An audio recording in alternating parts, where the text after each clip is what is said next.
Hello ಆಯ್ತು. ನಾನು ಒಂದು 200 ಕೋಳಿ ತಂದಿನಿ ಸ್ಟಾರ್ಟಿಂಗ. ಅದ್ರೊಳಗೆ ಈ ಪಿಂಜಲ್ದಾಗ ಹಾಕಿದ್ನಿ. ಪಿಂಜಲ್ದಾಗಿದ್ದು ಸರಿಯಾಗಿ ಸರ್ವೈ ಆಗಲಿಲ್ಲ. ಒಂದು 50 ಉಳಿದು 50 ಈಗ ಒಂದು ದಿವ್ಸಕ್ಕೊಂದು 14 ಮೊಟ್ಟೆ ಆಗ್ತಾಯಿದ್ದಾವೆ ಕೋಳಿ. ಇವಕ್ಕೆ ನಾವೇನು ಮಾಡಿ ಹಿಡ್ಕೊಡೋಣ. ಇದೇ ರೀತಿಯಾದಂಥ ಹುಲ್ಲ ಒಂದು ಸ್ವಲ್ಪ ಸಣ್ಣ ಥರ ಕಟ್ ಮಾಡಿ ಹಾಕ್ತಾರೆ. ಈಗ ಮಿಷನ್ ಬಂದ್ ಮಾಡ್ಯಾನ, ಹಂಗಾಗಿ ಹಾಕಿಲ್ಲ. ಇವೇನು ಕೋಳಿಗಳಿದಾವಲ್ಲ ಇಲ್ಲೆಲ್ಲ ಬಿಟ್ಬಿಟ್ಟಿನಿ ನಾನು.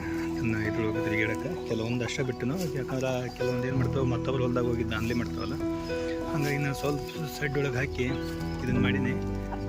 ಡೇ ಪೂರ್ತಿ ಇಲ್ಲಿ ಬಿಡ್ತೀನಿ, ನೈಟ್ ಒಳಗಡೆ ಹಾಕ್ತೀನಿ.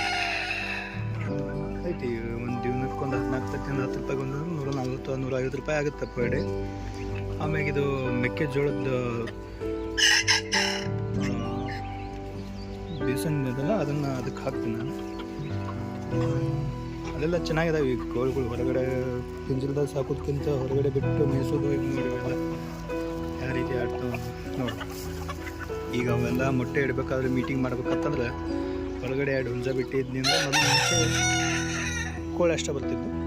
ಈಗ ಹುಂಜನ ಹೊರಗೆ ಬಿಟ್ಟಿನ ಹಾಗಾಗಿ ತತ್ತಿ ಹೊರಗೆ ಬಿಟ್ಟಿದ್ದು ಕೋಳಿಗಳು ಅಡ್ಡ ಇರ್ತಿದ್ದು. ಅವಕ್ಕೆ ಮೀಟಲ್ದ ಕಾರಣ ಸರಿಯಾಗಿ ತತ್ತಿ ಹಾಕ್ತಿದ್ದಿಲ್ಲ. ಈಗ ಮೊಟ್ಟೆ ಹಾಕತ್ತಾವೆ. ಈಗ ಚೆನ್ನಾಗದ ಹುಂಜದೆಲ್ಲ.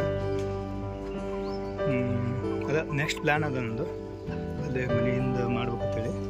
ಸೊ ನೋಡೋಣ ಏನೇನಾಗುತ್ತೆ ಅಂತೇಳಿ ನಿಮ್ಗೆ ಅಪ್ಡೇಟ್ ಕೊಡ್ತಿರ್ತಿಲ್ಲ.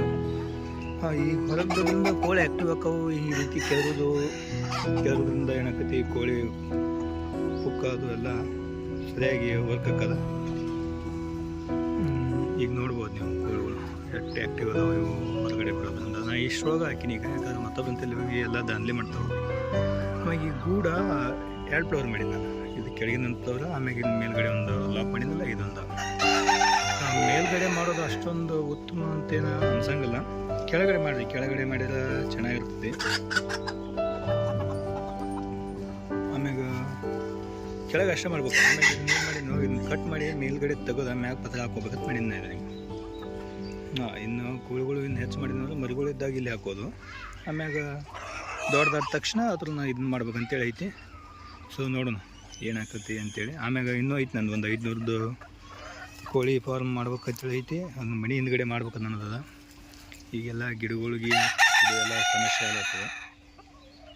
ಓಕೆ, ಮತ್ತೆ ಇದನ್ನ ಅಪ್ಡೇಟ್ ಮಾಡ್ತಿರ್ತೀನಿ ನನ್ನ ಫಾರ್ಮ್ ಬಗ್ಗೆ. ಬಾಯ್.